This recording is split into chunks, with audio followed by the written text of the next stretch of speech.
Merci d'être venu. Nous avons le plaisir aujourd'hui, au nom de l'équipe pastorale, je tiens à vous dire, le plaisir d'accueillir le père Roland. Roland étant son prénom, Jacques étant son nom. Voilà. Nous sommes heureux de fêter, de rendre hommage au petit gars de Montsort, Marcel Denis. Marcel Denis a connu cette paroisse. Marcel Denis a été baptisé dans le fond de cette église. Marcel Denis, pendant une vingtaine d'années, a séjourné dans ce quartier, des années 20 aux années 45. Et puis, on va vous raconter toute son histoire, puisque nous avons affaire à un grand spécialiste qui est un OMI, Oblat de Marie de l'Immaculée. Voilà. Alors que le père Marcel Denis était prêtre des missions étrangères de Paris. Voilà. Bonne soirée à vous. Puisque vous mentionnez cela, donc au Laos, les missions étrangères de Paris étaient nos devanciers. Les Oblats sont venus en renfort en 1935. C'était une mission difficile où personne ne voulait aller. Le pape Pie XI a été très reconnaissant envers les Oblats d'avoir bien voulu aller épauler les missions étrangères de Paris. Et donc l'entente était parfaite là-bas. Nous avons été unis dans la vie, dans le travail et dans la mort. Donc ça c'est fabriqué au Vietnam. Hein. Ce sont des images, elles ne sont pas de bonne qualité. Vous allez peut-être les distribuer parce que tout à l'heure on dira ensemble la prière qui est imprimée au dos. Est-ce que quelqu'un veut bien les faire circuler ? J'en ai apporté 3000, il devait y en avoir assez pour le public ici présent. Et elle représente, bien sûr, c'est l'image officielle de la béatification des 17 martyrs du Laos. Alors, bien sûr, Marcel Denis, c'est notre héros aujourd'hui, mais c'est aussi l'un des 17 martyrs du Laos qui ont été béatifiés ensemble. L'année où il est mort, 1961, probablement le 31 juillet, mais il a été arrêté autour du 20-25 avril. Il y a eu là, cette année-là, 6 qui sont morts pour défendre la foi et la vérité.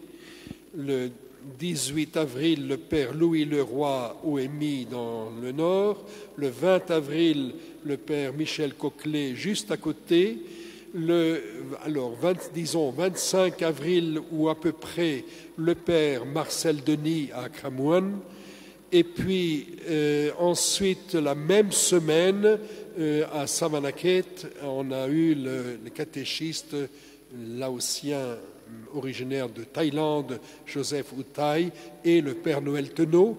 Et puis le 11 mai, c'était le tour du père Vincent Lénorette, dont le cousin Germain est présent parmi nous. Donc le père Lénorette, lui aussi ancien missionnaire de Laos. Voilà, une année extraordinaire, cette année 1961. Le père Marcel Denis n'a pas été tué tout de suite. Sa famille est là. Hein. Est-ce que sa famille voudrait bien montrer un peu oui, qu'on vous reconnaisse. Voilà, famille du père. Oh là là. Et donc aussi le père Lénorette, cousin d'un autre martyr, le voilà là-bas.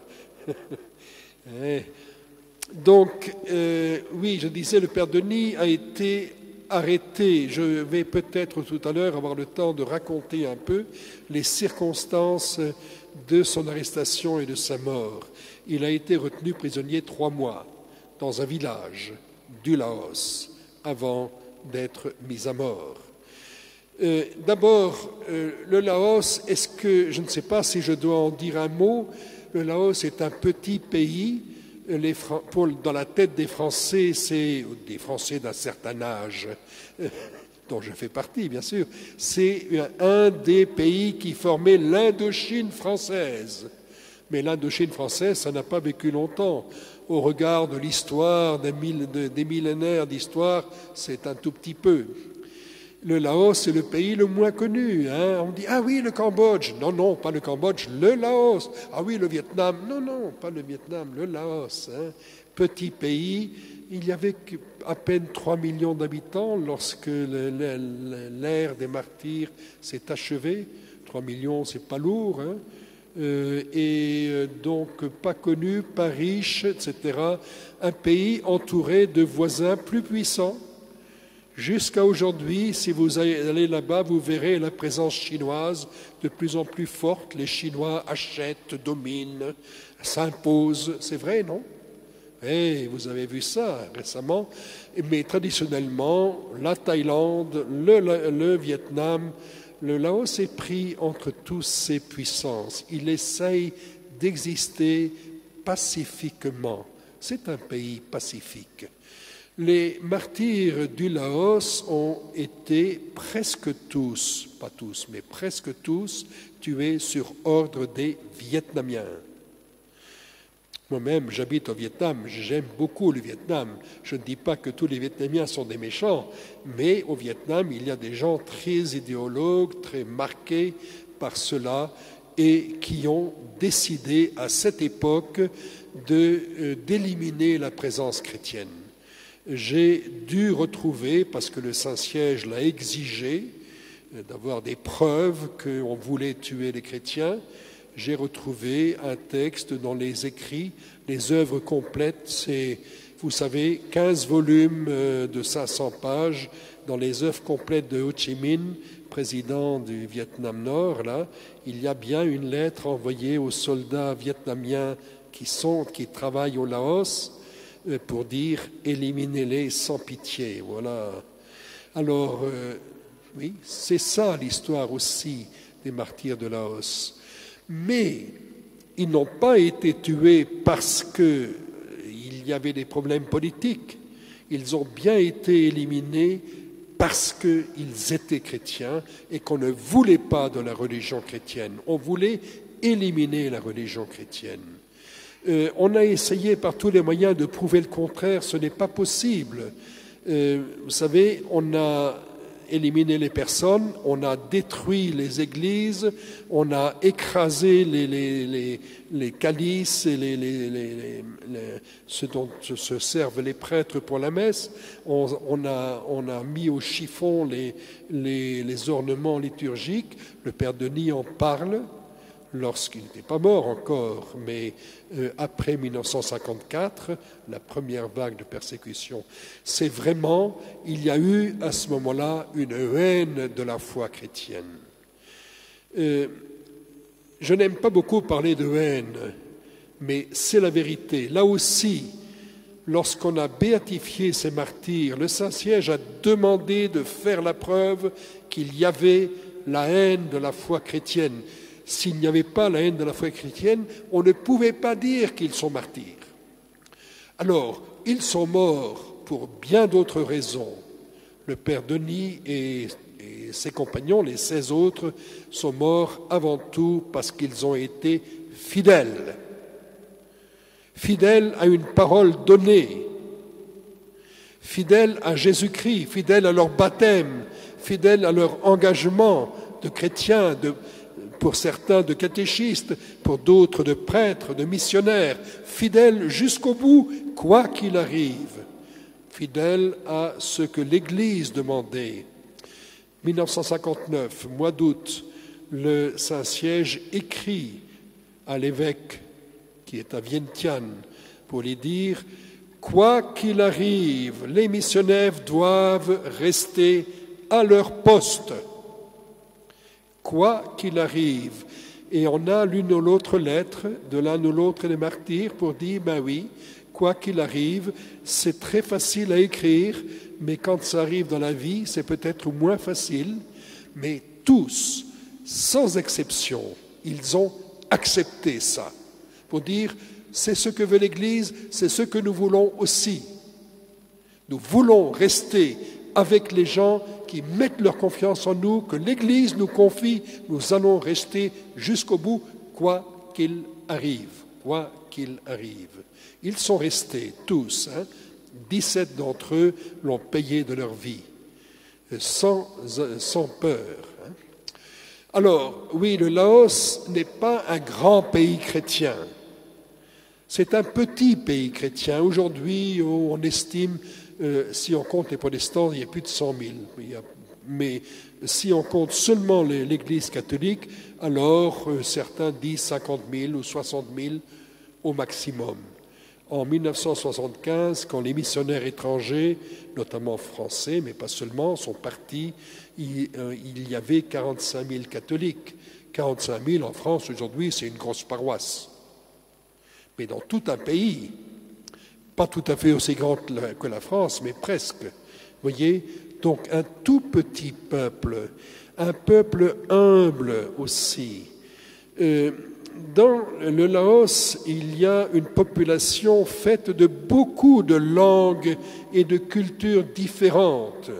Bien sûr, il y a la grande civilisation Lao qui a eu des heures de gloire. Il y a eu un royaume du Laos très, très fort, très, très glorieux au XVIIe siècle. Mais aujourd'hui, il y a, qui sait, 52, 53 ethnies, d'après les chiffres officiels. Il y a plus de 80 langues différentes. Alors, le Lao, la langue Lao, essaye d'unifier ça. Le gouvernement est aux mains de l'ethnie Lao, mais parmi les chrétiens, beaucoup, la majorité, ne sont pas des Lao. Ils parlent d'autres langues, comme le Khmu, ou le Hmong, des choses comme ça, le Taoi, pour aller plus vers le sud. Le père Denis lui-même compare les ethnies. Il y a les Sot, un de ses confrères, on disait de lui qu'il était plus sot que les Sots. C'est un jeu de mots, attention.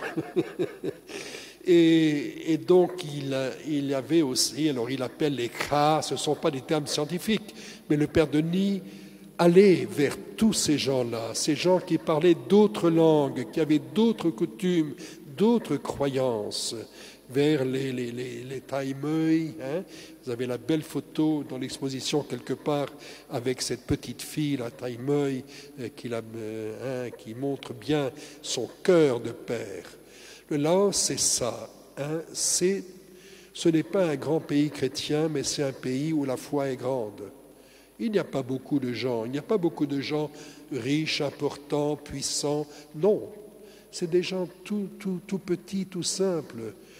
N'ayez crainte, petit troupeau, disait Jésus, car le Père du ciel vous a choisi pour hériter du royaume. C'est au service de ce petit peuple que les missionnaires, comme le Père Marcel Denis, ont œuvré pendant des années, de longues années, et sont morts pour le service de ces gens-là. Alors, je ne vais pas m'étendre sur le Laos parce que je pourrais donner des cours tous les jours pendant une semaine, si vous voulez, mais vous ne serez pas là demain. Alors, parlons un peu du Père Denis. Tout à l'heure, ceux qui ont pu voir le montage réalisé sur place ont déjà compris beaucoup. Le petit gars de Montsort, c'est le quartier. Le quartier ici, papa cheminot, il avait un grand frère, une petite sœur. Les neveux et nièces, les nièces sont là aujourd'hui parmi nous. Et c'était un enfant pas brillant. Je m'excuse de le dire pour la famille, peut-être que vous avez un autre souvenir, mais les notes qu'on a de l'école, c'était pas évident. Et puis il obéissait toujours, mais pas tout à fait toujours. Il y a un épisode qui dit, il était petit encore, il servait la messe ici dans cette église. Et un jour, il faisait tellement mauvais, tellement froid, la maman lui a dit « Tu pars pas à l'église aujourd'hui, je te l'interdis, fermez la porte à clé, la clé dans la poche. » Eh bien, il a ouvert la fenêtre, il a sauté par la fenêtre pour aller à l'église. C'est sa sœur qui me l'a dit, donc ça doit être vrai.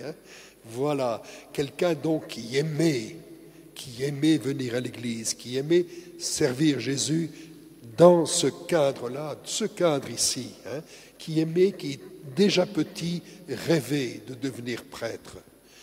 Et on vous l'a dit tout à l'heure, lorsqu'il a eu 6 ans, Sainte Thérèse de l'Enfant Jésus, Sainte Thérèse de Lisieux, Sainte Thérèse d'Alençon est canonisée. Je dis bien Sainte Thérèse d'Alençon parce que le Père Denis le disait, hein, on a le droit. Et puis, lorsqu'il a 8 ans, elle est déclarée patronne des missions. Alors là, ça c'est le germe, vous voyez, patronne des missions. Marcel Denis ne veut pas devenir curé de Montsort ou de Notre-Dame ou de Dieu sait où.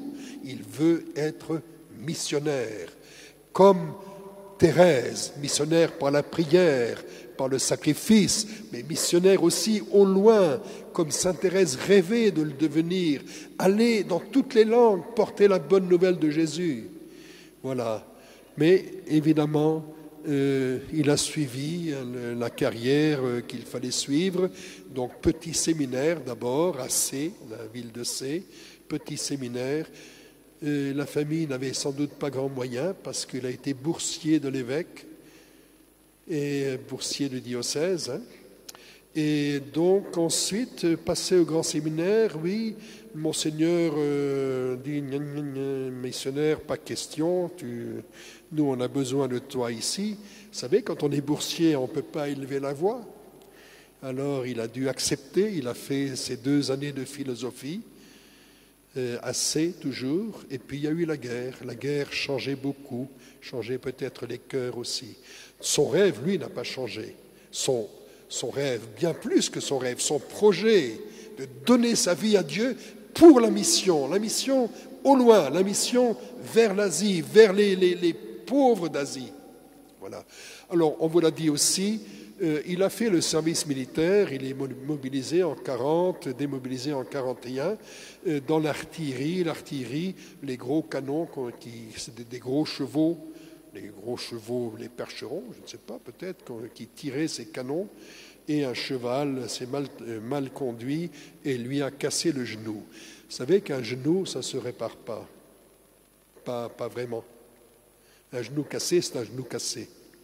Alors, j'ai étudié pour la cause, hein, j'ai étudié le dossier. On dit mobilité du genou 5 cm. Pourquoi je vous dis ça? Et puis on lui a donné une pension d'invalidité de 25%. Eh bien, parmi tous les missionnaires dont j'ai étudié la vie, tous les martyrs missionnaires ou catéchistes, c'est celui qui a le plus crapahuté. Crapahuté, c'est un mot militaire, hein, c'est-à-dire marcher dans les montagnes, monter, descendu, hein, à pied, à cheval, en jeep aussi, mais la jeep, il fallait la laisser au pied du plateau de la Caille et continuer à pied des milliers de kilomètres. Comment il a fait? Vous savez, s'il n'y avait pas en lui cette force, il a dû avoir très peur parce que, comme missionnaire, on n'acceptait pas les handicapés. Il a fait semblant de ne pas avoir mal au genou, mais vous savez, ça devait être très difficile avec une jambe raide, 5 cm, c'est pas beaucoup. Et voilà, il a passé sa vie sur les routes, pas les routes, il n'y avait pas de route, mais sur les chemins, sur les sentiers, dans les montagnes, pour aller porter la bonne nouvelle à ces pauvres des ethnies les plus méprisées, les plus démunies de la montagne. Il n'était pas du tout à son aise lorsque il était dans la plaine, dans les belles chrétientés, etc.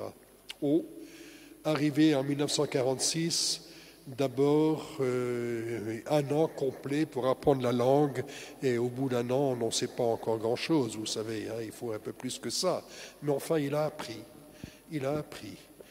Il n'était pas doué pour les études, mais il a fait ce qu'il fallait. C'était un homme courageux, un homme qui ne reculait pas devant l'effort, aucun type d'effort, ni intellectuel ni physique. Et puis on a nommé ensuite une bonne chrétienté qui existait déjà, qui s'appelle Don Macba. Vous connaissez, monsieur? Voilà, il est né là. Et le père Denis, dans ses lettres, il écrivait à ses parents. Et puis quand sa maman est morte, il écrivait à son papa. Toutes les semaines, au moins une fois. On a des centaines de lettres de lui. C'est magnifique.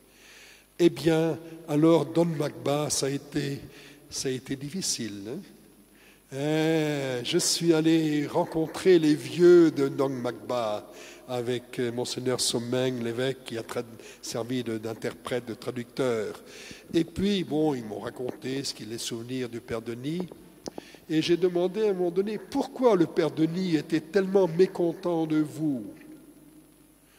Alors, il y a un de ces vieux, j'ai son nom ici, mais je ne vais pas vous le dire parce que vous le connaissez sans doute, qui m'a dit « Oh, vous savez, mon père, nous, c'est comme ça, les prêtres, on les menait à la dure. Hein. » Et puis, il a dit ensuite « Et puis, vous savez, c'est pas fini, on continue encore aujourd'hui. Hein. » Il a dit ça devant l'évêque qui était là. Hein. Les prêtres, on les mène à la dure. Hein. Le Père Denis était mené à la dure. Pourquoi est-ce qu'il a souffert, Dong Magba? Sa volonté, c'était d'éduquer les gens dans, disons, la vie et dans la foi, les deux. Et cela, ça passait par une école. Il a été, jusqu'en 1959, chargé de l'école de Nong Magba. L'école de Nong Magba, c'était pas grand-chose. Il y avait une église qui était sur pilotis. Vous savez, les maisons au Laos, on les construit sur pilotis. Il n'y avait pas de salle de classe. C'était en dessous, il fallait chasser un peu les cochons et les autres animaux, et puis on s'installait sous l'église pour faire la classe. Le Père Denis s'est donné énormément de mal pour trouver des maîtres, former des maîtres, mais dès qu'il avait le dos tourné, les enfants, les filles, on ne les envoyait plus, les parents sont fichés, etc. Ça ne progressait pas vite. Alors, ça lui a crevé le cœur de voir ça, que les gens ne voulaient pas monter. C'était les gens de Nong Magba, excusez-moi, on les appelait les Sceaux, S-O, pas autrement. C'est des gens qui n'étaient pas des bouddhistes, comme les Lao le sont, mais qui croyaient aux esprits beaucoup, voilà, on croyait, oui, la religion des esprits. On ne croyait pas beaucoup à l'éducation. Apprendre la langue lao, oui, il en faut un minimum pour aller au marché, et puis voilà, mais pas trop, quoi. Voilà, c'était des paysans dans l'âme. Je ne vous raconterai pas l'histoire du Père Tenot qui était dans le village à côté. Père Tenot, grand ami de Père Denis, caractère opposé, mais peu importe. Le Père Tenot, donc à Ponkyou, il y avait ce grand étang où les gens ne voulaient pas aller pêcher ni faire quoi que ce soit parce qu'il était rempli de billes. Ouh, vous avez peur. Les mauvais esprits qui étaient dans ce lac. Le Père Tenot, un jour, a pris le bénitier, l'étole, et puis ils sont partis. Il a dit des prières en latin, versé de l'eau bénite sur le lac, et puis de sa poche, il sort une grenade, et hop, pouf, et il n'y avait plus d'esprit, tous les esprits étaient morts. Ça, c'est les Sceaux, vous voyez, juste pour vous dire. Le Père Denis est incapable de faire ces choses-là. Il avait de l'humour, mais pas le même que... Et donc, ça a été une épreuve. Il allait aussi dans d'autres villages vers la Namsefai, Semanfai, oui, pardon, voilà, où il a fondé une église qu'il a dédiée à Sainte Thérèse de l'Enfant Jésus, etc. Donc il a eu quelques consolations, mais en gros, cette période de sa vie, ça a été difficile, une mission difficile. Nong Magba, c'était un village chrétien, mais il dit par après, la messe en semaine, 0, personne ne vient. Et l'école, dès que j'ai le dos tourné, les enfants, on ne les envoie plus. Vous voyez, donc tout ça, ça a été... Et puis, il a tellement parti dans les autres villages, partout, fondé les chrétientés, essayé de regrouper les gens autour de cette nouvelle église qu'il avait fondée pour leur inculquer la vie chrétienne en communauté, une vie aussi de pratique chrétienne, tellement difficile qu'il s'en est rendu malade. Il a eu beaucoup de problèmes de furoncles, excusez-moi de dire ça, et des furoncles qui, par leur position, l'empêchaient de monter à cheval. Vous voyez ce que je veux dire? Mais grave. La furonculose, mais assez, oui. Et puis, le reste est venu par la suite. Donc il a perdu connaissance un jour, on l'a emmené au Vietnam pour le soigner, mais c'est devenu tellement grave qu'on l'a mis dans le premier avion disponible pour le rapatrier. Il est resté ici, voilà, en convalescence pendant 14 mois au moins, 14 mois au moins d'affilée. Un homme fini au bout jeune. 54, il avait quel âge 35 ans. Un homme jeune, mais déjà, il avait l'air d'être au bout du rouleau. Mais ici, je ne sais pas ce qu'on lui a fait à Alençon, ce que Sainte Thérèse lui a fait, ce que sa maman lui a fait. Mais en tout cas, il est reparti au Laos avec beaucoup plus de courage. Et là, l'évêque a peut-être compris, il n'était pas évêque encore, Monseigneur Arnaud, qui était seulement préfet apostolique. On a dit, très bien, toi, ton dogmagba, les chrétientés bien organisées depuis longtemps, c'est pas là que tu seras heureux. Pars donc en montagne et vois si tu peux faire quelques conversions. Ça a été une libération extraordinaire. Cette deuxième partie, 1955 jusqu'à 61, ces 6 années de la vie de Marcel Denis, c'est une nouvelle existence. C'est là qu'il est devenu le grand missionnaire, le modèle des missionnaires qu'il est jusqu'à aujourd'hui. Là, il s'est installé dans la brousse, il n'y avait pas de chrétiens. Il a fait une petite église. On voit encore le parterre, tout a été brûlé, cassé, détruit, mais on voit encore les traces de cette église qu'il avait faite. Et puis, il a amené avec lui des catéchistes, y compris de Don Magba, et ramener les gens là pour en faire un centre de rayonnement chrétien. Il a fait une école modèle. Pour lui, c'était ça. Il voulait pouvoir donner cette éducation de base pour que les gens se sortent de la misère, pour qu'ils deviennent capables de se défendre dans ce pays de Laos. Son école a eu jusqu'à 80 élèves. Il les ramenait de tous les villages, il les gardait en pension chez lui parce qu'il n'y avait pas moyen de faire autrement. Et son école a eu le premier prix de toute la région dans toutes les disciplines, sauf le chant. Mais ça, alors il dit, ils ont bien chanté, mais pas assez fort. Alors les juges qui ont donné les prix, non, il ne fallait pas donner tous les prix à la même école. Alors, voilà. Mais toutes les autres disciplines, voilà, Denis, voyez. Donc, ça, c'était les enfants. Première priorité, les enfants. L'éducation des enfants, l'éducation sociale, l'éducation scolaire, les faire monter dans la vie, les faire devenir des citoyens respectés dans un pays où il n'y avait aucun respect pour ces minorités. Voilà, Denis était passionné de cela. Mais ça, ce n'est qu'un première étape. Ensuite, l'éducation des adultes. Et là, vous savez, ça, tous les missionnaires du Laos et tous les martyrs étaient dans la même situation.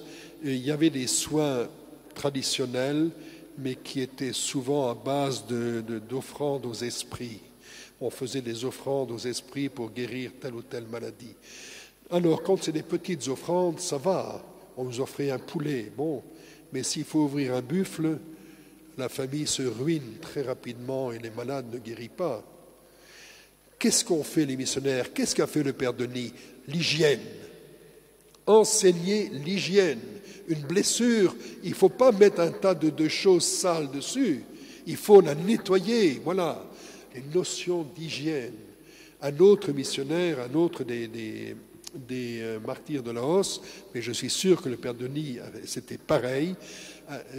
Les gens, les témoins m'ont dit, le Père nous a enseigné lorsqu'on fonde un nouveau village, vous savez, ces villages qui passent d'un endroit à l'autre à cause de la culture se brûlit, lorsqu'on fonde un nouveau village, première chose, les toilettes.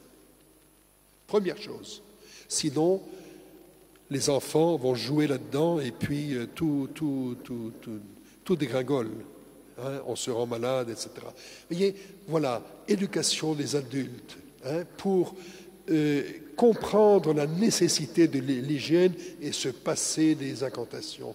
Alors bien sûr, il y a des médecines traditionnelles qui sont efficaces, mais pour faire la distinction entre ce qui est simplement de la superstition et d'un manque absolu d'hygiène et la vraie médecine traditionnelle. Deuxième grande ligne de son apostolat, c'était ça. Donc les écoles et ensuite l'éducation, le progrès social, l'éducation des adultes. Et puis ensuite, qu'est-ce qu'il a fait encore, hein? J'ai plein de textes ici, mais malheureusement, on ne peut pas tout lire aujourd'hui. Je laisserai ce texte à disposition de ceux qui veulent. Ensuite, c'était porter la bonne nouvelle. Il avait fondé ce tout petit centre très humble qui s'appelle Mahaprom, le grand ange, hein, c'est ça? Le grand ange, oui. Hein, je ne sais pas s'il l'avait dédié à Saint-Michel, mais en tout cas, voilà. Mais à partir de là, il a rayonné vers le nord, vers le nord-ouest, vers le nord-est, vers le nord tout court, tout donc sur des distances à parcourir, des jours de marche, tous ces villages sur les crêtes, sur les montagnes. Il passait dans ces villages, il s'arrêtait une nuit, il demandait l'hospitalité. Les Laotiens sont des gens très hospitaliers, il n'y a aucun problème. Et puis, à la veillée, le soir, pas de lumière évidemment, mais il y a le feu. Et il racontait un peu, voilà, qu'est-ce que c'est que la religion chrétienne. Les gens n'avaient jamais entendu parler. Les vieux parlaient de leurs coutumes. Et certains étaient tout à fait prêts à lâcher les mauvaises coutumes qui les paralysaient, qui les réduisaient en esclavage, mais ils avaient trop peur que les esprits se vengent. Et puis, oui, vous savez ça, mais l'un ou l'autre a écouté, et puis on l'invitait à rester une deuxième soirée, et puis une troisième soirée. Il n'y avait pas grand-chose, c'était des villages qui vivaient dans la pauvreté, on était assis par terre, hein, et puis à manger, vous savez, hein, et ils se contentaient de tout, n'importe. Lorsqu'il n'y a rien à manger, on va dans la forêt, les femmes, les enfants vont dans la forêt, on prend les pousses de bambou. Ça ne remplit pas l'estomac, vous savez, il n'y a pas de protéines là-dedans, hein, mais c'est tout ce qu'on avait. Le père Denis, aucun problème, il était maigre. Parce que, voilà, et si on voulait tuer un poulet pour lui, il dit non, le poulet, vous le partagez pour que tout le monde en ait un morceau, pas pour moi, je n'ai pas besoin de ça. Vous voyez, ça c'est le père Denis. Et alors, l'amitié avec ces villages, avec les vieux, il écoutait leurs coutumes, il essayait de comprendre dans les coutumes tout ce qu'il y avait de beau, de grand, de positif. Et puis il disait comment les chrétiens peuvent vivre et faire évoluer les coutumes pour qu'une vie plus harmonieuse, plus belle, et puis rendre hommage à ce Dieu unique qui est plus fort que tous les esprits. Voilà, ça c'est l'apostolat dans la marche. Il a été dans un nombre incalculable de villages, hein, et donc bien accueilli partout. Très peu se sont convertis, très peu sont devenus catéchumènes. Ceux qui étaient prêts à être baptisés, il essayait de les faire venir plus près du centre pour avoir la vie chrétienne, mais sinon, il gardait le contact. Hein, certains, ça allait mieux, d'autres moins bien. Et comme il le dit, tout à l'heure ça a été dit aussi, quelquefois il pensait que tel village allait venir à la foi, et puis non, c'était l'autre village sur lequel il ne comptait plus du tout. Il pensait que telle personne allait faire le pas, et puis non, c'était une autre personne à laquelle il n'avait jamais pensé. Mais peu à peu, voilà, la semence de la parole de Dieu a germé dans ce peuple de la montagne de Khamwan. La semence de cette parole de Dieu, cette magnifique parole de Dieu a germé, est devenue grande. Et puis, on ne peut pas parler des voyages du père Denis à cheval, à pied, beaucoup à pied, avec son genou cassé, si on ne parle pas des lépreux. À partir de c'est 1957, il découvre qu'il y a des lépreux cachés. Et donc, il essaye par tous les moyens d'aller vers eux. Les gens disent tous qu'ils ne connaissent pas le chemin. Alors, le village n'est pas loin, vous savez. Seulement, c'est les montagnes karstiques. Je ne sais pas si quelqu'un a des notions de géographie. Le karst, c'est les montagnes comme ça. Hein. Ce n'est pas comme ça, mais c'est comme ça. Donc, d'un côté, il y a la falaise. Et alors, il a fondé ce nouveau village, pas très loin, 35 km de Takek, qui s'appelle Ponsaat. Hein. C'est le dernier village qu'il va fonder, un village qui est appelé à devenir un village chrétien, où il y a des familles qui viennent, voilà, il organise cela, et il y a au-dessus, dans la montagne, il y a un village de lépreux. Alors, il prend quelques jeunes gens courageux avec lui et ils vont grimper. Alors, on a ça dans ses lettres et on a les photos parce qu'il a fait prendre des photos par ses compagnons. Mais c'est absolument incroyable. Ils ont, pendant 2 heures et demie, ils ont grimpé la falaise, presque à la verticale, pour arriver en haut à ce village de lépreux. Par après, il a fait installer des systèmes, des pitons, des cordes, des échelles de bambou, etc. Les Laotiens connaissent ces techniques-là pour passer ces montagnes de calcaire. Et pour que ça soit moins dangereux, non pas que ce n'était pas dangereux. Alors, il n'écrit pas à son papa, mais il l'écrit à d'autres. Il décrit comment ils ont fait. Arrivé en haut, il y a là 60-70 familles de lépreux dans tous les États. Les enfants sont déjà marqués, commencent très jeunes à être marqués par la maladie. Et alors, c'est là, on l'a dit tout à l'heure, et qu'il prend contact avec le Carmel d'Alençon, hein, c'est bien ça, et pour demander que le contact avec la Fondation Raoul Follereau. La Fondation Raoul Follereau va envoyer des médicaments, etc. Vous savez, quand il avait fait tout ce travail et monté ces falaises, quelquefois, les gens disent « Ah ben, il y a un chemin beaucoup plus facile. Hein. » Il lui avait jamais dit. Il ne voulait pas qu'il y aille. Il ne voulait pas qu'il emmène leurs jeunes gens là. Hein. Il ne voulait pas. Vous savez, c'est les préjugés contre les lépreux, c'est tenace, c'est fort. Hein. Le père Denis ne s'est jamais arrêté. Hein. Jusqu'au bout, il a pris soin de ces lépreux. Il a été chez eux, il les a soignés, il les a aimés. Il a fait tout ce qu'il a pu pour améliorer leurs conditions. Ça, c'est l'âme d'un missionnaire. Hein. Il n'était pas le seul à le faire, mais il n'était pas nombreux dans tout le pays. Il n'était pas nombreux à faire cet apostolat des lépreux. Hein. Et puis, donc,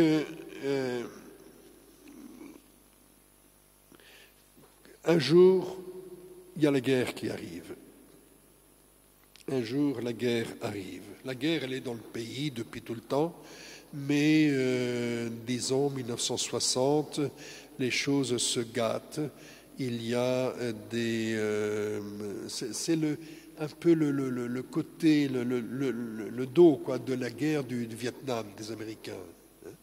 Et les Américains sont très intéressés par le Laos. Pourquoi? Parce que le Vietnam du Nord a fait la piste Ho Chi Minh qui passe par le Laos pour aller faire la guerre dans le sud du Vietnam. Nord-Vietnam, Sud-Vietnam, via le Laos. Les Américains sont là au titre de conseillers. Il y a des centaines, plusieurs milliers, je crois, de conseillers militaires américains au Vietnam. Jamais on admettra qu'il y avait un soldat, mais il y avait des conseillers militaires. Hein. Alors, et le pays se divise, les uns pour, les autres contre. Le gouvernement essaye des alliances avec ceux-ci, avec ceux-là, et ça se passe plutôt mal. Denis sent la pression parce que dans son immense territoire, il arrive sur la route, c'est Lac Sao, hein, la route de Lac Sao, je pense que monsieur connaît aussi, où c'est une des routes pour aller du Vietnam vers le Laos et vice-versa.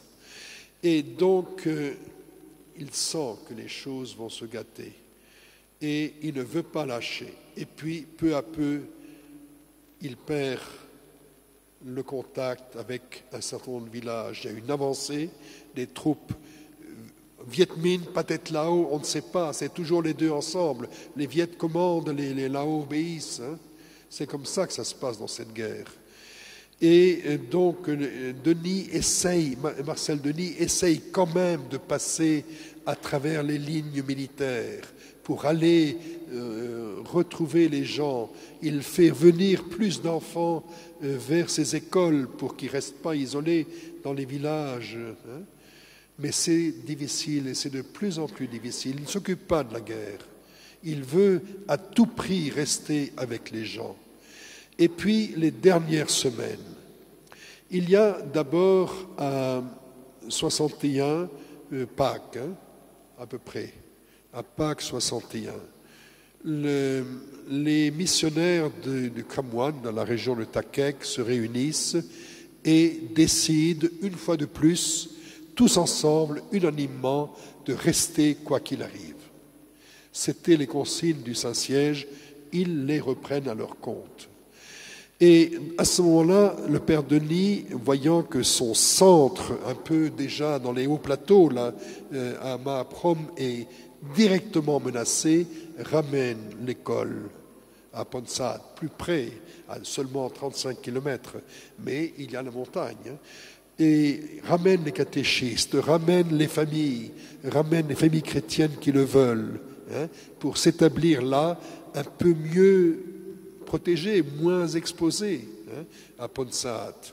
Mais il continue à faire les navettes parce que des gens sont restés, il y a des gens au-delà. Et voilà, il doit revenir de temps en temps à Ta Kek. La dernière fois qu'il revient, il revient avec son catéchiste qui a témoigné au procès, et il ne sait plus comment faire. Il veut redemander à Monseigneur Arnaud, qu'est-ce qu'on fait? Le danger est là, tout de suite, à notre porte, on entend le canon, et Monseigneur Arnaud est parti en tournée pastorale, il n'est pas à la maison. Le père Denis ne peut pas attendre, c'est parce qu'il dit, si j'attends encore, la route sera coupée, je ne pourrai plus monter. Donc il repart. Et donc, il n'y a pas de nouvelles consignes, et donc c'est les vieilles consignes qui restent. Nous restons quoi qu'il arrive. Nous ne bougeons pas. Ponsat, c'est le dernier territoire de la mission, le plus proche là, de la plaine, mais là, on va rester jusqu'au bout. Et puis, la route est coupée, encerclée, la guérilla. Et alors, pour ceux qui connaissent un peu l'histoire de Laos, c'est assez tragique parce que les troupes qui occupent cette zone-là, c'est les troupes du capitaine Conglais, qui est soi-disant neutraliste, hein, avec des guillemets neutraliste, et qui donc participe au gouvernement à Vientiane. Mais le chef neutraliste de la région est un homme personnellement violemment antichrétien. Et sur place, il fait alliance avec le Viet Minh et avec les communistes les plus durs, les Laotiens les plus durs. Et donc, à ce moment-là, il y a beaucoup de confusion. On ne sait pas trop si c'est quelqu'un du village. Le père Denis tombe malade, une fois de plus. Dysenterie. Il n'a plus aucune force. Les gens vont se réfugier dans les grottes. Les montagnes karstiques sont pleines de grottes. Le père Denis ne peut plus être transporté. Il est couché. Et un catéchiste reste avec lui. Et puis, cet homme malade, quelqu'un va demander aux militaires qui sont des neutralistes de les aider, de trouver des soins. Et c'est là qu'ils arrivent, mais ils n'arrivent pas seuls, ils arrivent avec le Viet Minh. Et voilà, et puis le père Denis a repris un peu de force. Alors ils arrivent, d'abord ils ont dit, il faut qu'ils partent, qu'ils rentrent à Ta Kek, à l'étranger. Le père Denis dit non, Non, il faut rester, je dois rester. C'est les ordres de mes supérieurs, je reste. Alors, ils vont monter dans sa Jeep avec lui au volant. Et Madame Boutsi, vous ne connaissez pas peut-être, hein, mais elle raconte, elle dit, j'avais 16 ans. Elle dit, j'ai vu la Jeep s'éloigner. Elle m'a dit ça, donc j'ai vu la Jeep s'éloigner. Le village est à 500 mètres de la route. Hein. J'ai vu la Jeep qui prenait la direction, et puis elle n'a pas tourné à gauche vers Takek, elle a tourné à droite, vers la montagne. Donc la route de Nyomarat, etc. Et puis, voilà, on l'a ramenée vers la montagne. Alors là, il y a des détails qu'on ne connaît pas absolument, mais il est certain que les gens de Bungbao, Ban Bungbao, et ça c'est un autre carrefour, hein, ont vu cette Jeep du Père Denis passer. Tout le monde connaissait la Jeep. Et vous voyez une chose très curieuse. Le Père Denis avait sillonné toute direction, voilà, hein, à pied, à cheval, en voiture, tout sillonné, sauf là. Il n'était jamais parti sur cette route qui va directement vers l'est, à partir un peu avant Nyomarat, mais alors Ban Bungbao, et puis c'est une simple piste. Aujourd'hui, c'est une belle route goudronnée, mais à l'époque, c'était une simple piste pratiquement impraticable. Mais elle rejoint les cols et donc le Vietnam. Et donc, on le voit passer à Ban Bungbao, et puis il disparaît. Et donc, en décembre 1962, les MEP renoncent à le chercher. Ils l'ont cru prisonnier, on a eu des rumeurs de toutes sortes. Eh bien non. Par après, après 75, donc vous voyez combien d'années, les anciens catéchistes vont essayer d'avoir des nouvelles. Les femmes se rencontrent dans les marchés. Dans les marchés, on bavarde, non? Oui. On bavarde, oui. Ah ben oui. On raconte des histoires. Et puis, il y a des femmes venues de ces villages de Ban Khamhe. Hein, vous ne connaissez pas ça, mais moi je suis allé là avec Monseigneur Prida. Hein, des femmes, donc des villages qui n'ont jamais été touchés par la mission, qui n'avaient jamais vu un missionnaire, qui n'avaient jamais entendu parler de quoi que ce soit. C'est là qu'on a tenu prisonnier. Vous voyez ? Même prisonnier, il va quand même témoigner silencieusement, il ne peut pas parler. Il est tenu 3 mois prisonnier là. Et les gens vont avoir pitié de lui. Vous savez pourquoi ils n'ont pas pu faire quoi que ce soit pour lui? C'était un système très, très efficace. Le Viet Minh ont confié les gens à un village en disant s'il arrive quoi que ce soit, s'ils s'enfuient, on prendra les otages au village. Le Père Denis savait ça très bien. Le Père Denis les a rassurés, leur a fait comprendre qu'il ne chercherait pas à s'enfuir, qu'il ne voulait aucun mal au village, qu'il ne les mettrait pas en grave difficulté. Et alors, c'est les enfants on a laissé les enfants garder le Père Denis.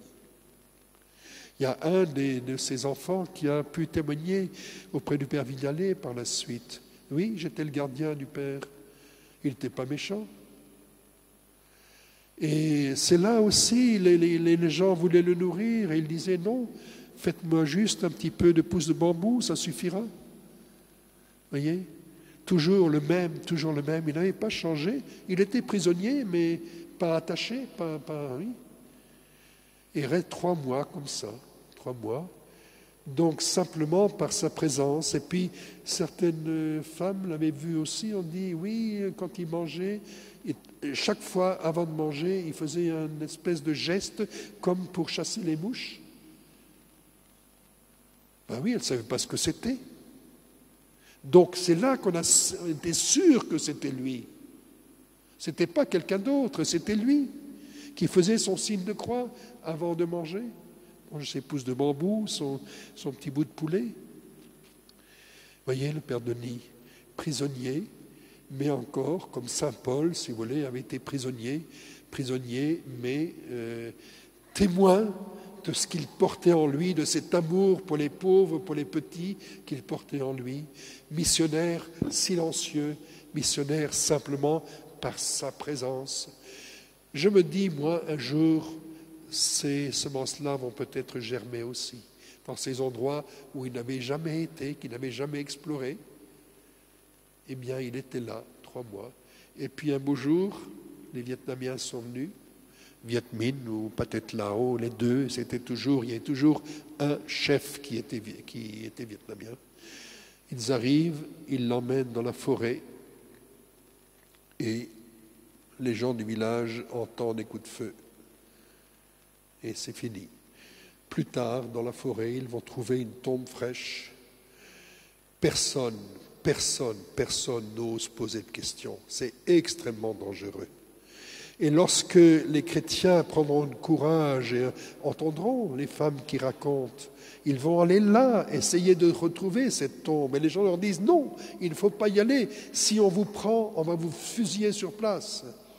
C'est interdit. Voyez ? Alors, jusqu'à ce jour, Monseigneur Prida, fils du catéchiste principal du Père Denis, qui s'appelait Unla, et aujourd'hui il est évêque là, à Takek, eh bien, il m'a emmené en voiture jusqu'à ce village de Khamhe. Mais il a dit, je dis, mais arrête-toi, on va prendre quelques photos. Il dit, non.